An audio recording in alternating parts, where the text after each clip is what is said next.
Brilliance Audio. A Burning Obsession by Mike Omer. Performed by Jesse Valinsky and Fajer Al-Casey. The back of his neck ached after he'd stared up at the night sky for so long. Over the years, he'd crisscrossed the country, had seen the heavens from hundreds of places, but he couldn't remember the night being as clear and raw as it was here in Wyoming. He could almost feel the weight of the heavens crushing him onto the flat plains. Here, it was easy to recall that God had been creating the world by splitting it in two. No matter which way he gazed, the horizon was as flat and empty as it must have been during the second day of creation. The only thing marring the perfect horizon was the small farmhouse that stood to the east, an imperfection that Moses Wilcox intended to fix. He lowered his head, ignoring the urge to massage his own neck.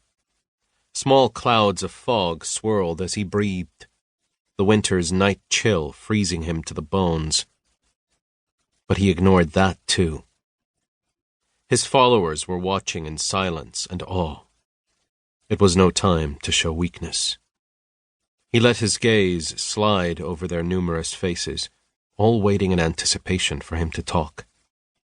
He stretched the silence, knowing from experience how far he could take it, letting the tension grow until it was almost unbearable, but breaking it before they became restless. "And God said, 'Let there be a vault between the waters to separate water from water,'" his voice thundering over the wind.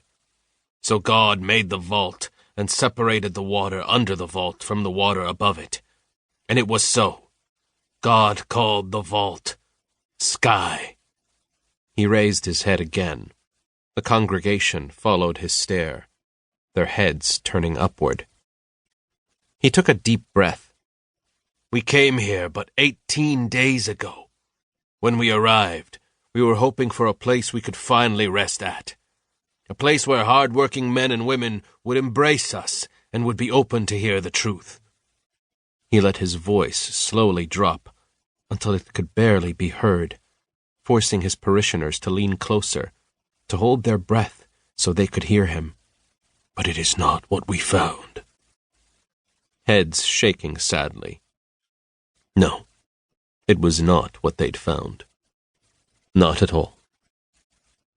"Instead, we met with wickedness and dark hearts, people who had lost their way so completely that they could not be guided. And we tried. Anna Clark spent each day going from door to door, begging people to come to our sermons. Jonathan Hall passed around thousands of flyers."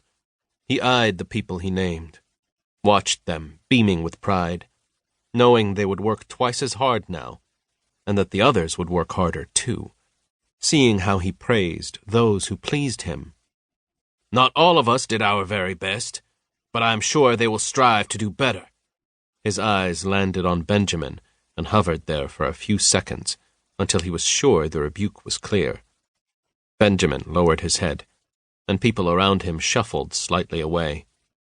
Good. In the approaching weeks, no one would talk to Benjamin. No one would even look at him. And in their tight-knit congregation, the shunned man would feel the isolation every second of every day. "But no matter how much we try, some men and women are nearly beyond saving. They need us to show them the way. For if our message saves even one person from the eternal hellfire, then we have saved them from eternal torment." He shook with conviction and saw his intensity mirrored in his flock's faces. "Some men are sinners, have strayed so far off the path that only fires can cleanse their souls. Be it the flames of hell," he let his eyes linger on the lit torches his people were carrying, and raised his voice, "or the flames of man." 6 men stepped forward, carrying the cans of gasoline. They marched on the icy gravel road to the house and splashed the liquid on its peeling whitewashed walls.